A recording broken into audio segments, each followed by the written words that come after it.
Hey, Rosendo, you want to ask you a question? Get over here. Because you don't mess with my fighters. That's why. Hey, I protect him from a lot of people, but man, Brock looks like he went to kill him. We would have to jump him in there right now. I'm happy that I got guys that'll fight for me. You know, you guys think Rosendo pushing Brock Lesnar or something. Last night at Town Square, we were at dinner, me and my family. And one of my friends were going to leave to go to a show. And they wouldn't let him out of the restaurant because they said it was an active shooter in the area. So we're all on the ground with our kids and my whole family. We're like 60 people in there. And some of my sponsors from Oak Grove, some of the guys are like old military guys and FBI Special Forces guys. Bob Cook and Rosendo Sanchez and these guys, they ran towards where the shooters were because they said that they had a lot of them and they would have a chance to try to stop the person before they got to hurting anybody else. So where everybody else was on the floor scared, Bob Rosendo and the rest of those guys ran to exactly where the shooting started and even ran past the police. The police were there. They ran past the police into this arcade where the guy dropped his gun or something. So they, those guys will go out there and protect not only me, but my family. And that's more important than anything. So I got guys that'll work for me and fight for me in the gym, but they care about my family, my wife and kids more than anything. And that showed last night that they're real true friends. Where was that? It was at the Town Square. Yeah, the Town Square last night. Well, DC, as incredible as that scene sounds like, it was a pretty incredible scene in there tonight. Yeah. I imagine pretty emotional for you overall. I know it's all happening very quickly, but man, has it set in yet? Give us an idea of what this moment feels like for you. I can't really explain how it feels right now. It's such a big thing, something that seemed so impossible before. I left the heavyweight division ranked the number 2 guy in the world, though, and I didn't get to fulfill my journey in this division because Kane was the champ. And if I had to make that same decision today, I would do the same thing and went down because I would never fight Kane. And I never would have done this tonight without him and all the rest of my training partners. But he's been, what Velasquez has been to me is unbelievable. It's unmatched that he showed me that becoming a champion was possible because he's the first guy from AK to do it. And told me on numerous occasions that there was no way I could lose this fight tonight. Trained with me tirelessly, put himself on the line, and I really appreciate him for it. He's a great friend. I love that guy.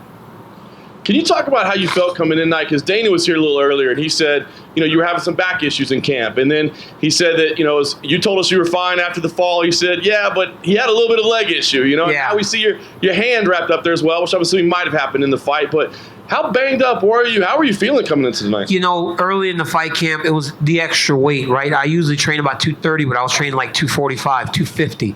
So the extra weight was having a toll on my body, trying to train as I want to and carry the extra weight.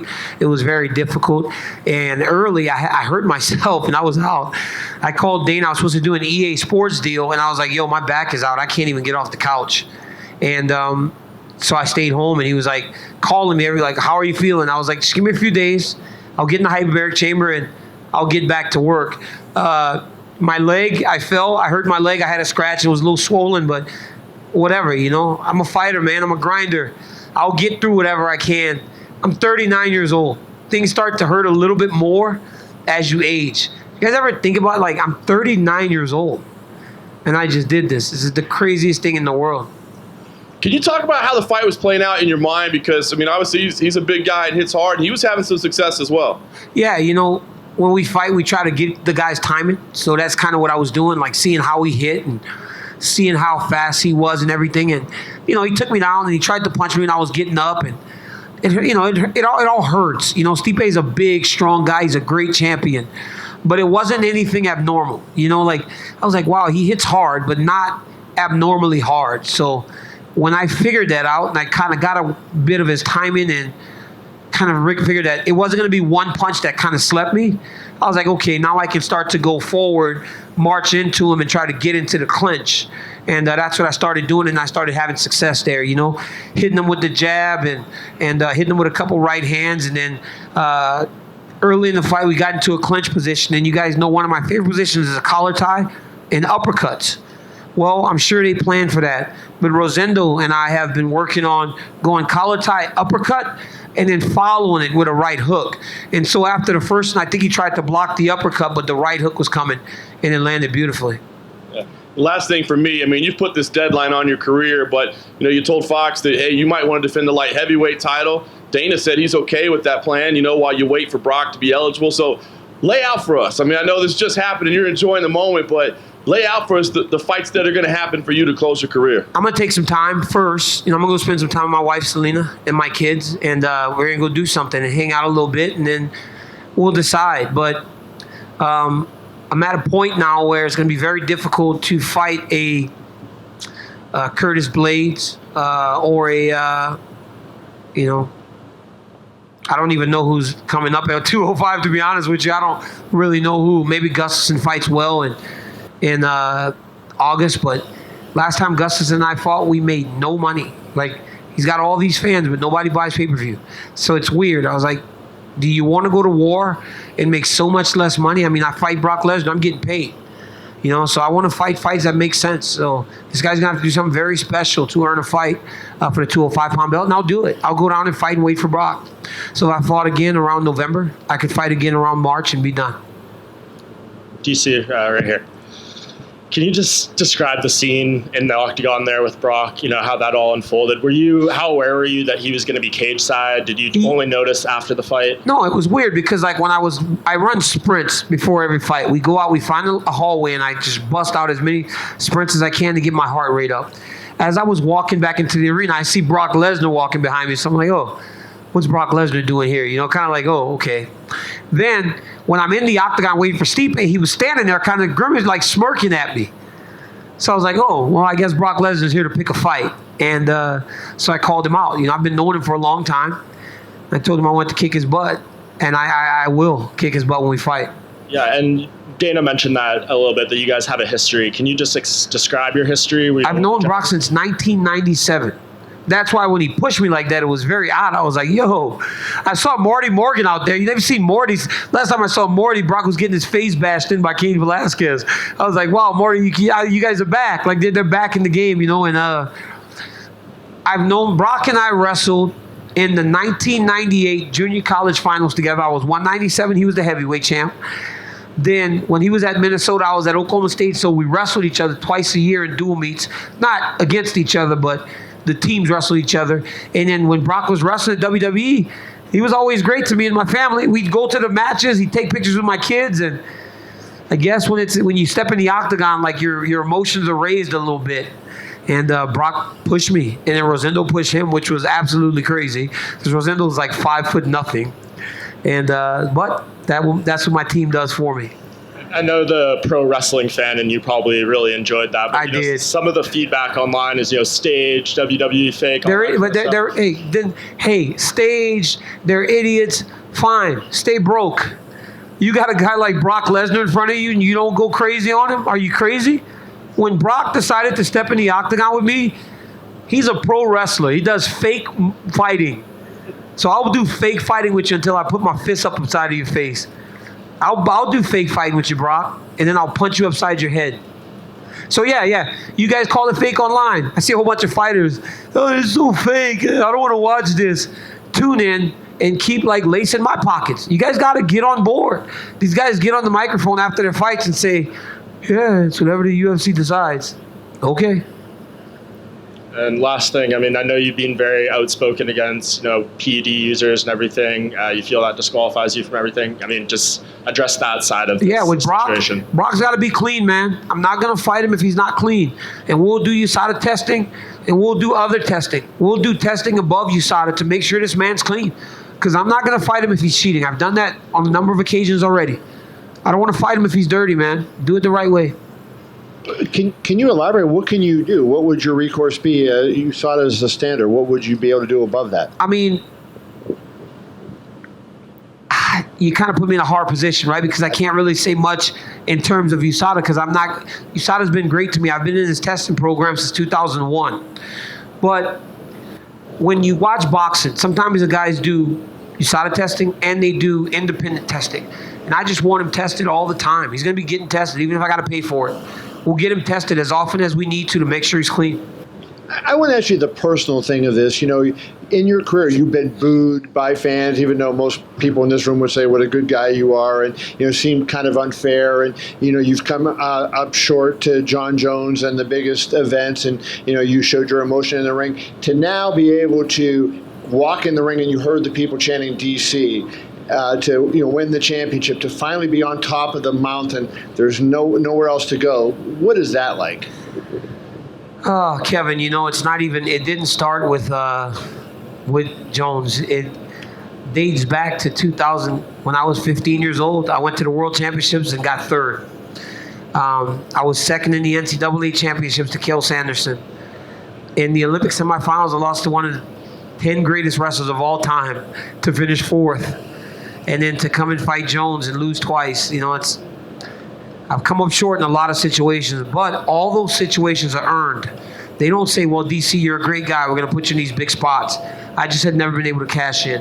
And tonight I was able to cash in, and it's just the most amazing thing. It almost feels like destiny. Like, we're going to wait till I saw more people saying than anything that I was going to get just demolished, and I was out of my prime. I'm not ready to compete. And I'm like, how do you know how I feel daily? You don't know me, So it felt like a culmination of an athletics career that spans forever. And I know people will say, why not get out right now on top, on the peak? But I feel like I can still compete because I'm such a competitor.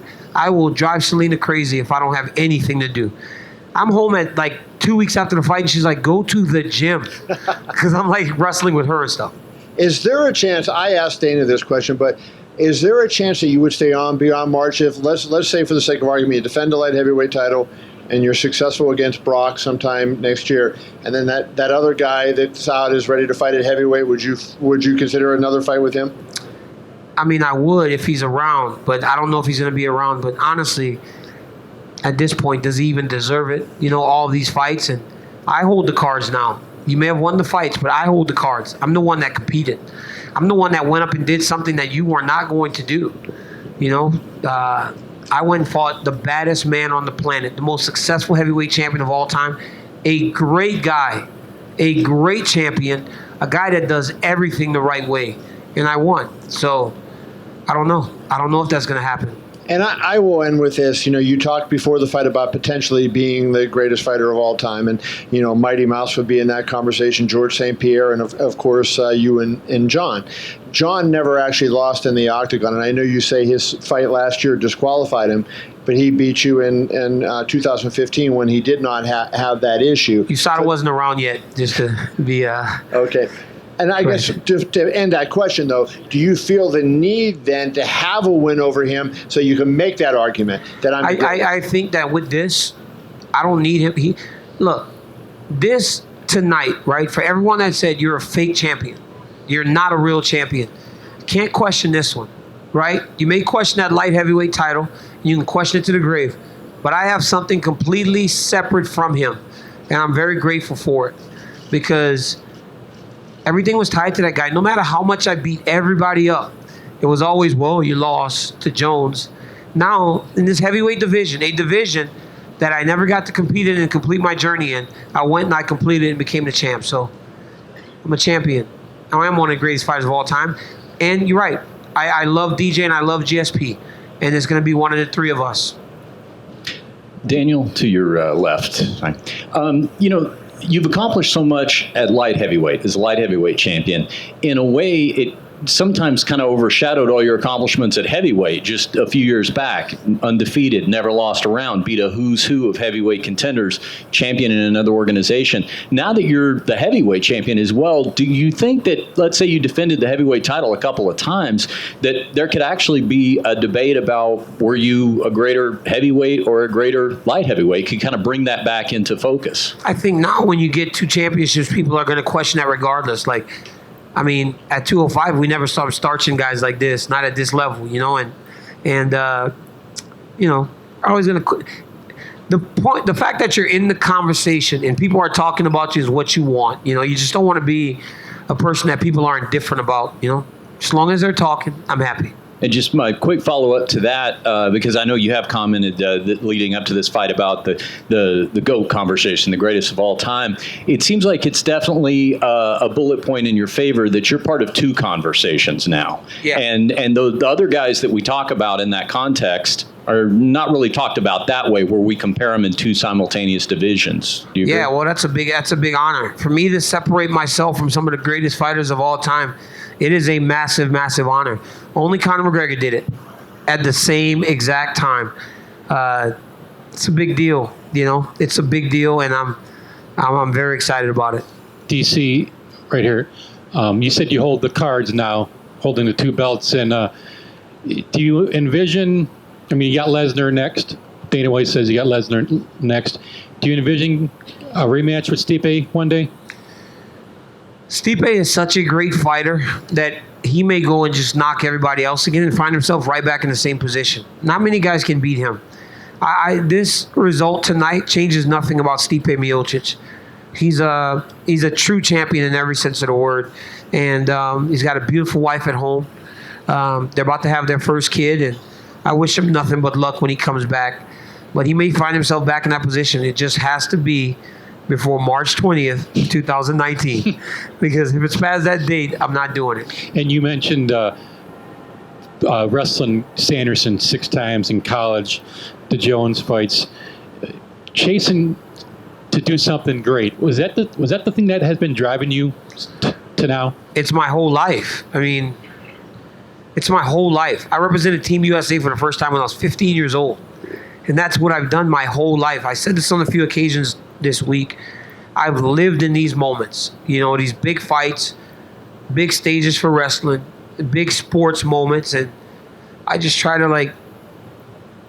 really try to do my best, to be honest with you. I get nervous. I get scared. I don't know if I'm going to win. I just go out there and try to do my best and let the chips fall where they may.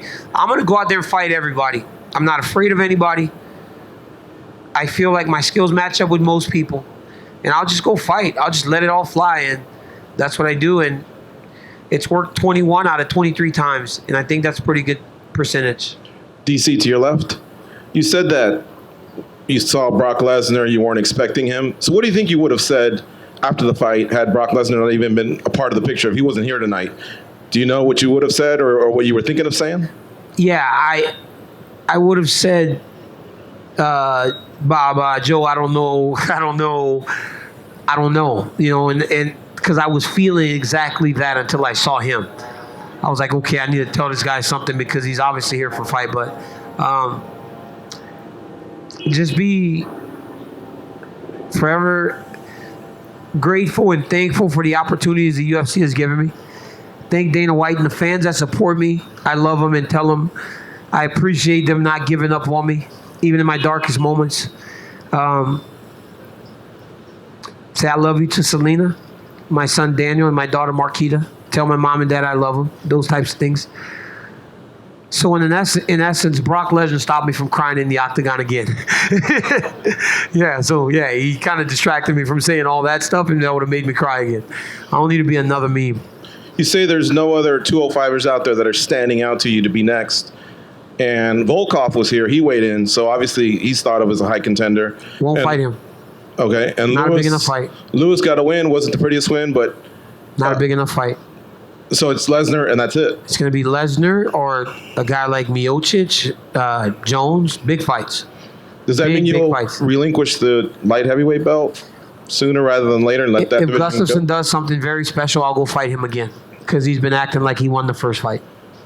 Okay. Gustafsson can get it. Thank you. Okay.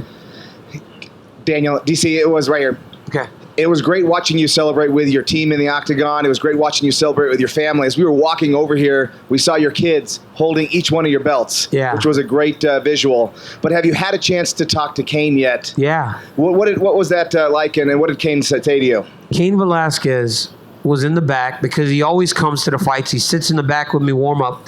He walks with me to the staging area when I go to walk to the octagon. He hugs me, and then he turns around and he goes and he watches from the locker room. And when Jones was finishing me last year, he ran from the locker room and started yelling at John McCarthy because he thought he took too long to stop the fight. So he cares, man. He came to the back and he I don't want to like ruin the aura of Cain Velasquez, but he'd been crying a little bit. But he said he was so proud of me, and he knew I was going to do it. And I told him thank you, because without him, I never could. I mean, people think that people get a little sick of our relationship publicly, PDA. But he's one of my best friends. He's one of the best people you could ever meet in your entire life, man. He is a great human being. It's unbelievable. And he was very proud of me today as he saw me when I walked into the gym 9.5 years ago. Like, wow, this is how far you've come. What does it mean right now? I mean, we've heard about him coming back. Is he close to a return? I mean, man, let me tell you something. The reason the fight was so easy today was because, again, for the last 8 weeks, I've been getting beat up by Cain Velasquez. He's still the best, man. He's the best heavyweight the UFC's ever seen. He does things that you just don't expect somebody to do. I mean, still out of shape. He comes in there and he does 3-4 rounds with me, and I'm exhausted. He wrestles. He comes and he does the cardio bike with me, even though he has nothing on the horizon. He just wanted to make sure that I had the best opportunity to win this fight, so he helped prepare me for it. All right, last question. When Conor won the second belt, they had to go steal it from Tyron Woodley. Whose belt is the second mine. belt? I told Dana yesterday, make sure there's 2 at the arena. I had this great feeling that I was going to win this fight, and we got it done. Hi, you guys let me go? How exciting is it? I'm back here. Okay. Hi. How exciting is it for you as a WWE fan to, even before you get to the fights, to like talk trash with the guy who's the champ over there? That's crazy. You know me, I love wrestling. I watched some WWE stuff this weekend. I watched WrestleMania back in the day. I love it, man. I think it's great. But look, Brock Lesnar is the champion of the WWE. So when he comes over here, there's no script. There's no Vince McMahon saying, DC, lay easy on the punches. There's no Braun Strowman that when Brock punches him hard on purpose isn't going to respond. The moment Brock Lesnar punches me, I'm going to get in his ass. And we're going to have him running across that octagon like a lot of those other dudes did. So he can be big and bad and tough right now. But once that cage door closes, he's going to have to answer for his words. And he's definitely going to have to answer for that shove. Could you see yourself appearing on some programming over there and maybe taking an F5 or hanging out with Vince? If they wanted me over there, I'd go over there. I'd go beat Brock in a wrestling match. Maybe they do us a shoot match. Put us in singlets and see who wins. And I can go major decision him or something. Maybe pin him. DC, real quick. While I certainly would never want to get in the way of you getting a Lesnar payday that you would deserve, how do you explain the moral dilemma of saying Jones doesn't deserve the platform to speak for his failed test, but Brock would deserve a title shot right after failing a test? Maybe we're living in my world now, so I dictate the rules. So yeah, and plus I just really don't like Jones, so I'll never give him a platform. DC, to your right over here. Your hand is wrapped. I think you're also icing it in the back. What's going on? I hurt my finger. I don't know. I really don't know what they're called, but it's the one right next to the thumb. I hit him, and once it was over, I hurt my finger. I have to get an X-ray tomorrow, see what happens, but I'll be fine. In a lot of your fights, you push forward and you press, but you were kind of moving back up against the cage. Were you trying to bait him into the clinch to, like you explained earlier, that combination that you and Rosento had been working on? Yeah, I was trying to get him to come forward, because if you watch early, he was kind of tentative too, because he expected me to come forward. Right. But then when he found some success, he started to press me. I got in the clinch. He threw me on the ground. I got up. He kind of held on me. I'm like, okay, use your energy to hold me. And then once I realized the punches are hard but nothing crazy, then I started to go more into him.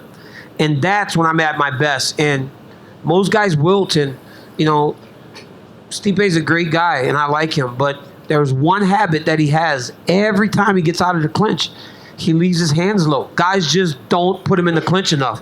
So to Stipe Miocic, as a friend, man, work on that clinch position, because it's going to come into play again. Thanks. DC right here. I know the Brock fight is, of course, most likely next, but if you do indeed decide to go back down to 205 before retiring next March, how difficult do you think it would be to make that weight, considering the weight you put on for this heavyweight title I didn't fight? put on any weight. This is what I weigh. I weigh. I saw somebody say someone texted me on Twitter, you gained 40 pounds in 6 months. I'm like, no, I didn't. I weigh 235 when I step in the octagon at 205 sometimes. I'm like 228 on fight night. The only time I weigh 205 is for about an hour on weigh-in day. I weigh 205 for an hour on weigh-in day. That's it. I cut weight until I can't cut weight anymore. Once I'm at 205.0, not 204.9, not anything less than 205, I go weigh in, and then I start to put my fluids back in me. I don't have to be 205. I just have to weigh in at 205. I gain no weight. I weigh 245 naturally. Hey, guys. Thank you. Can you believe this shit? It's amazing, right?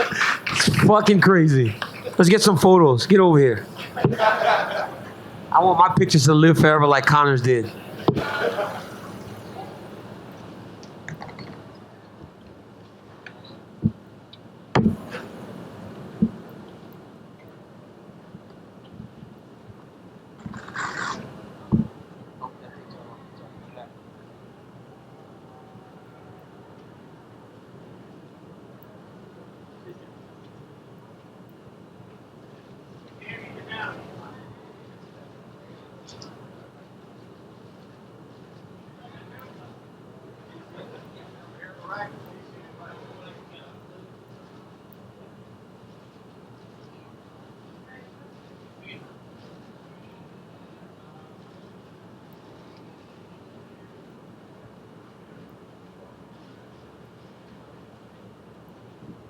Yeah, thank you guys so much. All of you. I really do appreciate you all. So thank you guys.